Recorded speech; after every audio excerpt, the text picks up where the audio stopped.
Chasing the Secret Heiress Part 1.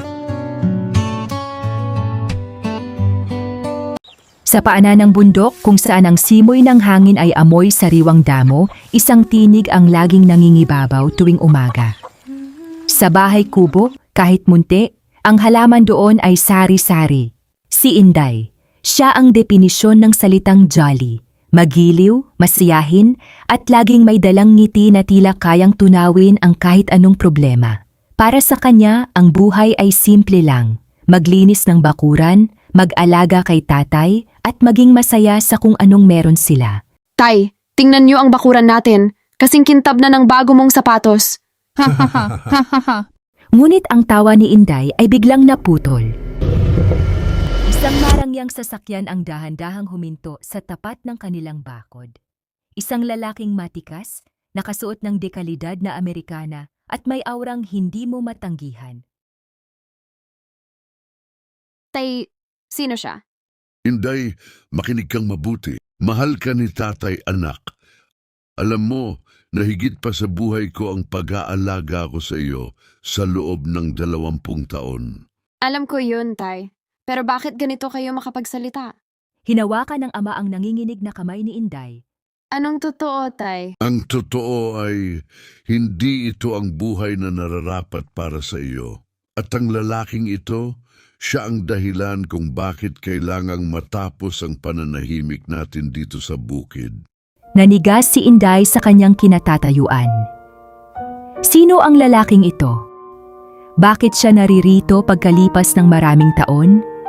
At ano ang katotohanang matagal nang itinatago ng kanyang ama sa loob ng kanilang bahay kubo? Ano kaya ang nakatagong katotohanan sa likod ng pagkatao ni Inday? At sino ang misteryosong lalaki na biglang sumulpot sa kanilang tahimik na buhay?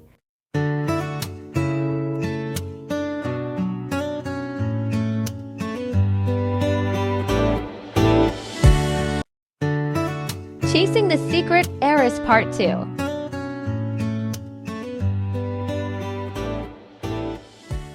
Sa loob ng mansyong tila isang museo sa sobrang karangyaan, ang bawat salita ni Don Maximilian Monteverde ay batas. Walang puwang ang sentimiento sa pamilyang mas pinapahalagahan ang kanilang legacy kaysa sa sariling dugo. How's the progress? I thought I made myself clear, Paolo.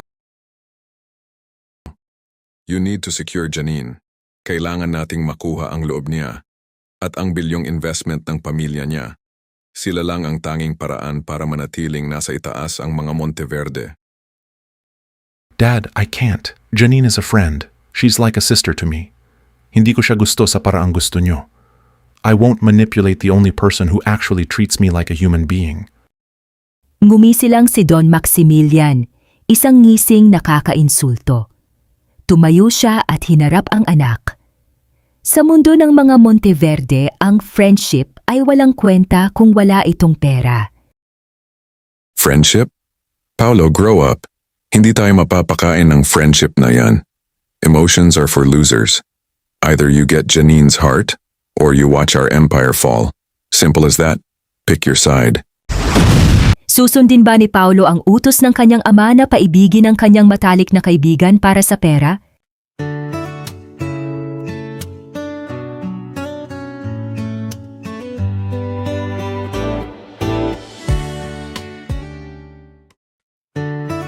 Chasing the Secret Heiress Part 3. Pagkabukas ng pinto, dahan-dahang bumaba si Inday gamit ang kanyang lumang tsinelas. Sa unang tingin niya sa naglalakihang mga pilar at glass walls ng bahay, halo-halong emosyon ang naramdaman.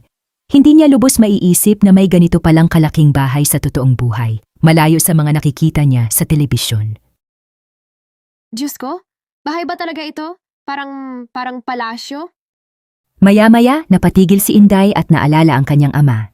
Anak, hindi mo ako tunay na ama. Itinago lang kita para iligtas ang buhay mo. Ikaw ang nag-iisang tagapagmana ng pamilyang Valderrama. Ang tunay mong pangalan ay Kimberly. Habang nag-iisip si Inday sa ingay ng nakaraan, bumasag sa katahimikan ang tunog ng baston. Kimberly, apo ko, sa wakas nakauwi ka na. Welcome to your home, my heiress. Dahan-dahang lumapit ang eleganteng babae sa kanilang kinalalagyan. Huminto ito sa harap ni Inday, tiningnan siya mula ulo hanggang paa bago binitawan ang mga salitang tila may patong na panghahamak. Mukhang ngayon lang siya nakakita ng ganitong karangyaan. Welcome home, Kimberly.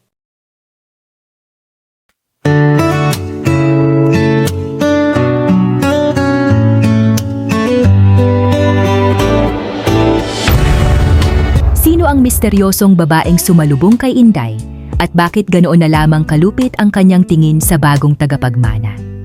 Kakayanin ba ni Inday na panindigan ang pangalang Kimberly Valderrama? Yan, ang aabangan sa susunod na kabanata. Chasing the Secret Heiress Part 4.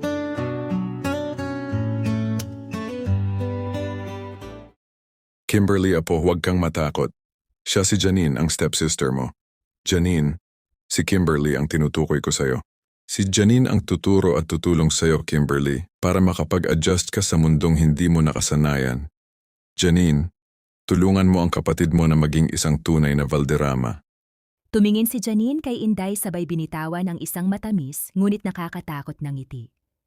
Lumapit siya at hinawakan ang braso ni Inday na tila ba isang maalagang kapatid. Ngunit sa bawat diin ng kanyang mga daliri, naramdaman ni Inday ang babala.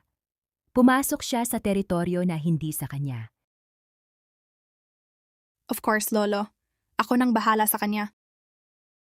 Tuturuan ko siya kung paano kumilos, manamit at magsalita para naman hindi tayo mapahiya sa mga dugong bughaw. Aasahan ko yan, Janine. Alam kong hindi mo ako bibiguin pagdating sa kapatid mo. Paano haharapin ni Inday ang kanyang bagong anyo bilang si Kimberly Valderrama kapag hinarap na niya ang mapanghusgang mundo ng mga mayayaman? Abangan sa susunod na kabanata